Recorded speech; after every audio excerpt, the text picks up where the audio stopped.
random people that I don't ever really talk to out here talking to me, talking about how you doing, you okay, what's going on? Hey everyone, and welcome back to my channel. Here I encourage women to learn from my past mistakes to help them in their current marriage, their future marriage, or their future relationships. Let's get into today's episode.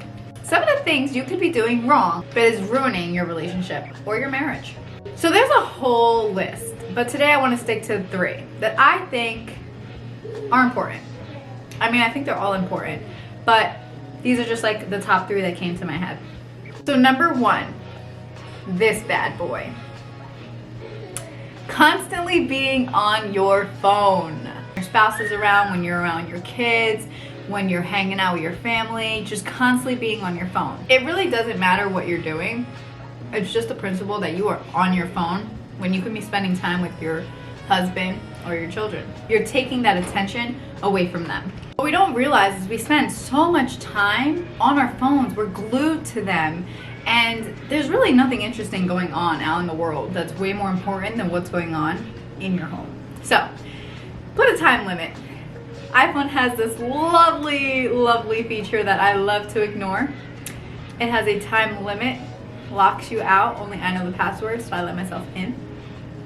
Even your kids, I do it to my kids too, their tablets have a time limit. They literally have a time limit on their tablets. Once they reach it, that's it. That's not my problem. I don't care. My kids are not raised on tablets. My son is gonna be 8. He just got a brand new tablet. We're not tablet people. We're not tablet kids. We're not doing none of that. Number 2, being controlling. So a lot of times you might feel like you have to be controlling. And most of the time where you find yourself being controlling is due to the lack of your insecurities and your trust issues in certain areas. So it's very important to know the difference between being controlling and being respectful. I personally know that financially, when it came to my husband and I being very transparent right now, it took me a lot for me to become a stay-at-home mom because I couldn't trust that we could live off one income. Are you kidding me? We didn't even make enough when this was going on. And the reason why I couldn't trust it was because I was not responsible with money at the time. And I had to show my husband that I can be responsible with money to where now he trusts me with money. It's not like I'm gonna go spend a band on a purse when if he gave me a band, I would spend it on a purse. Sometimes people are like, oh, I just get paid again. That's the mindset. I'll get paid again. No, pay your stuff. Rent is due, pay it. Your car payment is due, pay it. Your insurance is due, pay it. I don't care if you're getting paid again. Your stuff needs to get paid first. There's nothing more important than something getting paid first. Ever.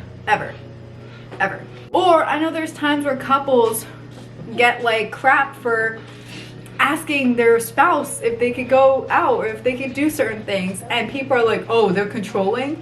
It's like, no, bro, I just have respect for my significant other. So I'm going to make sure it's cool with them. Because if it's not, I'm not gonna do it. I'm not gonna sit here and be like, oh yeah, they're just trying to control me. No, like, are you cool if I do this? No, okay, sounds good to me. What, I don't know. And my number 3 is sharing your business. Y'all need to stop sharing your dang business so much.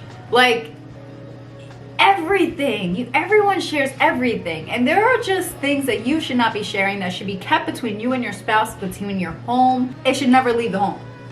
I understand venting, I understand you need to speak to someone, but there should be like a limit what you can say, because what happens is now you're just creating gossip. You're gossiping. You are now entertainment to these people.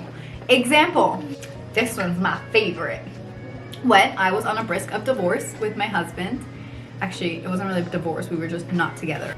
Point is that when him and I were not together, my phone was going off the chain, okay? Random people that I don't ever really talk to out here talking to me, talking about how you doing, you okay, what's going on?